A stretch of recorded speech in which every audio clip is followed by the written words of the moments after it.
తెలంగాణలో విచిత్ర రాజకీయం నడుస్తోందని కేంద్ర మంత్రి బండి సంజయ్ ఆసక్తికర వ్యాఖ్యలు చేశారు.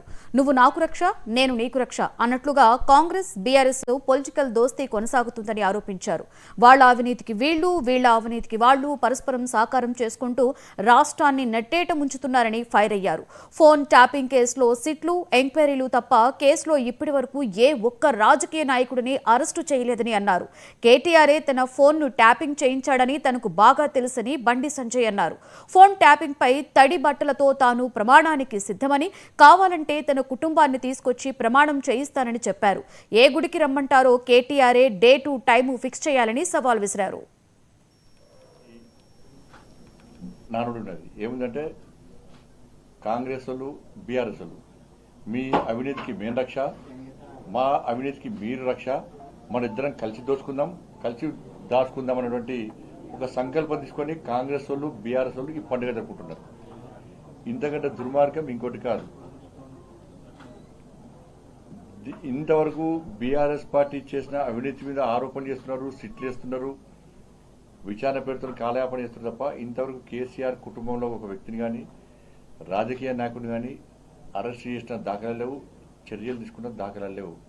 చర్చల పేరుతో, విచారణ పేరుతో కాంగ్రెస్ పార్టీ కాలయాపన చేస్తున్నది. నేను ఒకటే సవాల్ చేస్తున్నా, చలో ఏ గుడి కంటే ఆ గుడికి నా కుటుంబంతో సహా వస్తా, భార్య పిల్లతో సహా వస్తా. నువ్వు మీ అయ్యా, మీ అమ్మ, మీ భార్య, మీ పిల్లలందరూ కూడా ఏ గుడికి వస్తారో రండి. మేము ఫోన్ ట్యాపింగ్ చేయించలేదు,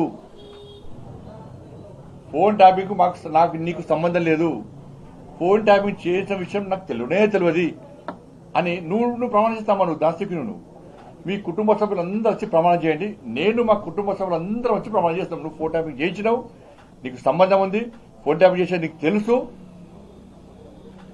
నీ భాగస్వామ్యం నేను ప్రమాణం చేస్తా. సిద్ధమా చెప్పు, డే టు టైం. తప్పించుకుంటే నేను సమాధానం ఇచ్చిపెట్టా, రాసిపెట్టుకో. నేను నిరంతరం ప్రశ్నిస్తూనే ఉంటా ఈ విషయంలో. ఏ టెంపుల్కి వస్తావు, నీకు మా టెంపుల్ మీద నమ్మకం లేకుంటే మసీద్ అంటావా, చర్చ్ అంటావా, నీ ఇష్టం. ఈ సవాల్కు నువ్వు సిద్ధమా? నేను రెడీ. మా భార్య పిల్లలతో సహా కుటుంబ సభ్యులు అందరం వస్తాం, మేము ప్రమాణం చేస్తాం. తడి బట్టలతో కూడా ప్రమాణం చేయడానికి సిద్ధం. నువ్వు రెడీయా చెప్పు. నువ్వు మీ కుటుంబ సభ్యులు మీ నాయనతో కూడా మాట్లాడు. ఒక్కరోజు ఫ్యామిలీకి బయట రమ్మను. మా కుటుంబానికి సంబంధం లేదు, ఫోన్ ట్యాపింగ్ విషయం మాకు తెలియదు. అసలు నేను ఒకటే చెప్తున్నా, ఇది సిద్ధమా చెప్పు. తెలంగాణ రాష్ట్రంలో ఒక విచిత్రమైనటువంటి నానుడు ఉన్నది. ఏముందంటే కాంగ్రెస్ వాళ్ళు బీఆర్ఎస్ వాళ్ళు మీ అవినీతికి మేము రక్ష, మా అవినీతికి మీరు రక్ష, మన ఇద్దరం కలిసి దోచుకుందాం, కలిసి దాచుకుందాం అనేటువంటి ఒక సంకల్పం తీసుకొని కాంగ్రెస్ వాళ్ళు బీఆర్ఎస్ వాళ్ళు ఈ పండుగ జరుపుకుంటున్నారు. ఇంతకంటే దుర్మార్గం ఇంకోటి కాదు.